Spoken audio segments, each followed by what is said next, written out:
Welcome to Knott's Fairy Tale.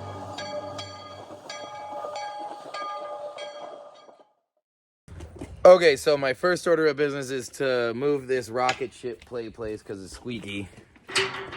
Well, not really, because I need this space, and it's been fertilized because I had a garden there before, so there's a lot of worms and a lot of really good stuff for my peas and green beans to eat. Plus, I'll be able to, in the corners here, plant tomatoes, so I should have big tomato plants here.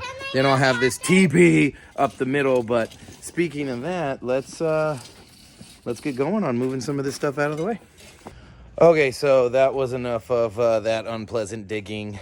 I think what I'm going to do is take my drill and I'm going to put some holes about 8 inches down from the top of the pipes. And then, let's see. I'm going to use some twine to bind them together because... No, I don't want to use twine. I want to use some actual... Yeah, here we go. Oh, this will be good.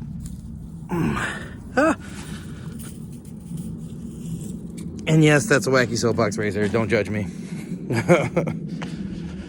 Apparently, I'm getting a second one, and they're going to go on display in my backyard. Hence the reason that there's a lot of work happening. We're getting a lot of things moved around and a lot of things ready. We got some boysenberries coming in and whatnot. So let me proceed here with this thatching of the roof together as it was. I'm going to use a drill and some wire to do it. Galvanized wire because it won't rust and break on you in the coming years. PVC is also going to not do well in the UV light of the sun, so you'll have to paint it. You'll have to get some type of plastic paint to make sure that it doesn't do what this piece right here did. I'll show you. So this is the whip. It's my PVC train. You used to hand pedal it around the tracks. The tracks are made of PVC, and you see how the sun has eaten away the top of them and weakened them so bad that it's not viable to make the whip run again. But, you know, it was an excellent failure. I learned so much about railroading. I learned so much about believing in myself and letting myself let the design flow through me. Yeah, I would definitely do this project again. I would recommend you try to build a train in your backyard out of PVC rails and junk you found laying around. Like, this is a car crawler that you would use to slide under a car to change your oil. We don't do that anymore, so I used it. This is a 8-speed, I think, or 7-speed Diamondback bicycle. It's like a 20-inch mountain bike. And this is the bell.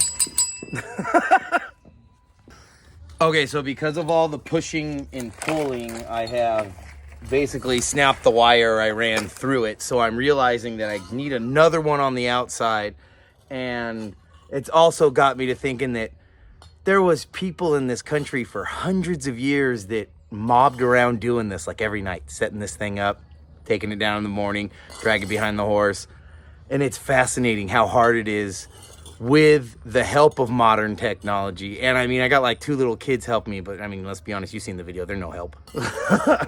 But yeah, I love this. I love doing something new and failing at it. Like, it's my favorite thing because you learn something new. Like, I literally have learned... Hi.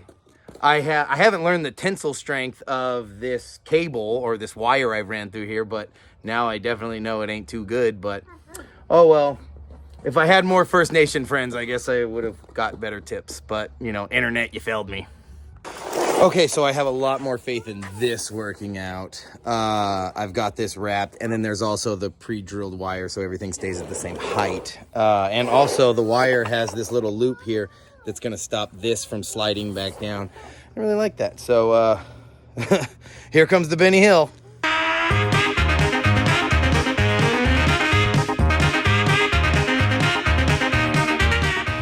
Okay, so now that everything's swept in and it's easier for everyone to see that I have created a semi-tee-pea structure, the door to your teepee has to face north if you are building this in the United States. Or if you're building it north of the equator, it has to face north because This will be the side of the teepee that gets virtually no light. Like it will be light that comes through once this is all blocked. So we're gonna have our doorway like up to here. So we'll be able to let the kids crawl in and out. And unfortunately, it won't be as big inside as I always dream of things like this being. But it's a good experiment. And I'm gonna start putting on the wire, and then I'll bring out my green beans and peas, and we'll start the PTP. All right. What are you trying to get? I'm getting water. You want to get water? Yeah. Okay, I wouldn't drink that one. It's been out here for some time. Let's just go get water from the faucet, yeah? Yeah. Okay. Banana water.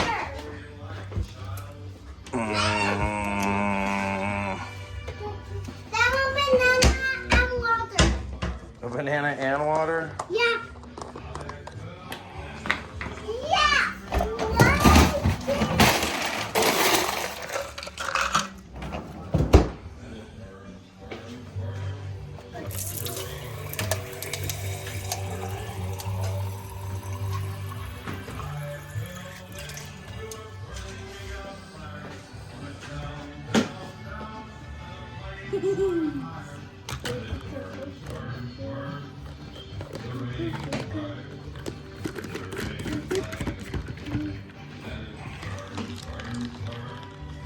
Okay, go outside. Dad, can you give me a banana? I will.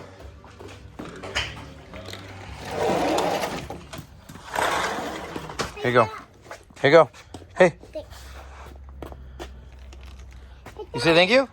Thank you. Turn here, say thank you. Thank you. You're welcome. Since I'm at it, I also can't stress the importance of saving your chicken scraps and your kitchen scraps and turning them into compost. I've been recently thinking about getting chickens because apparently you can feed them any of your chicken scraps. Well, except this, but chicken scraps again. See, chicken scraps. I've been looking up chicken scraps. I'm stuck on it. Well, the compost tumbler opens. All those guys fly there. Ooh, it's working magically. This side's working a lot better because it's been left alone for months.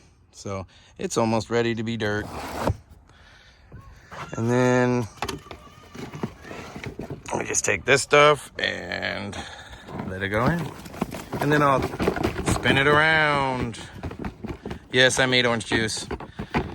I know, it's terrible. Sugar water, whatever. I have a tree.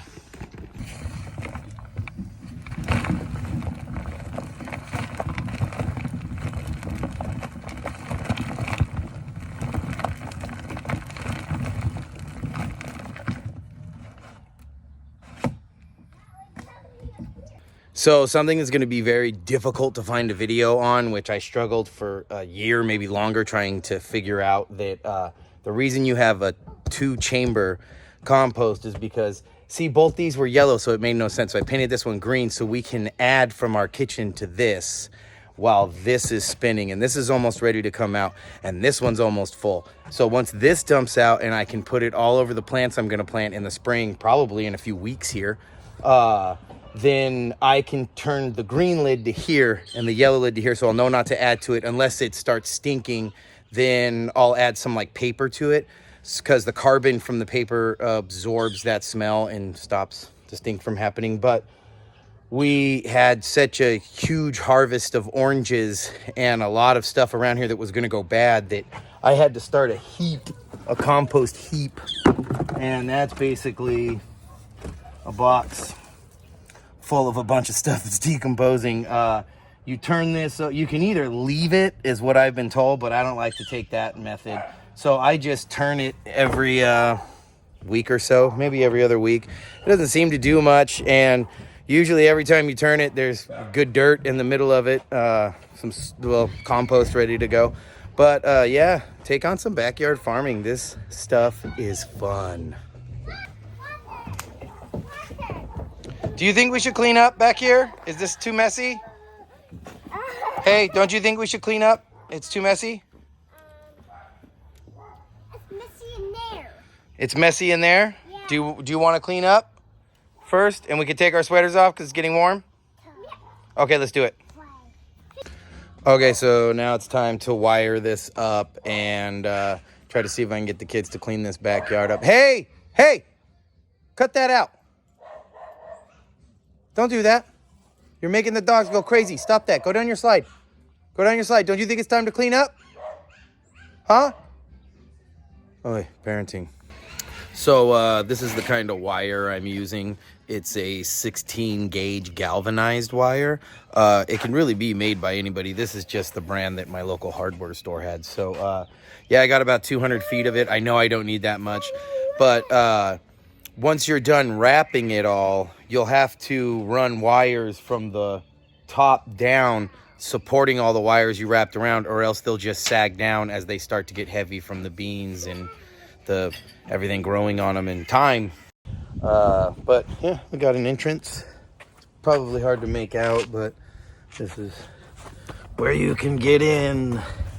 And I'm 6'1", I can stand all the way up. Pretty cool. I won't be able to once everything's growing, you know. And yeah, there'll be future updates on that, but let me get to planting this thing before it's too late in the day. I think my time for video stuff is done with. This is what I'll be planting.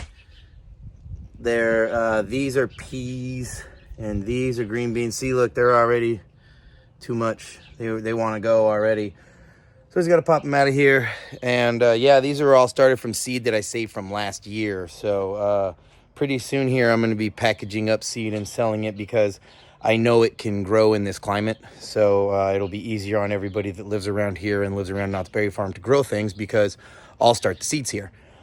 Other than that, let me get to planting and I'll take a video when I'm done. Well, that took a bit longer than expected, and I'm happy with the results. I've spread a little bit of fertilizer that's just like a multi-purpose vegetable fertilizer. And I put diatomaceous earth. That's that white stuff you're seeing right there.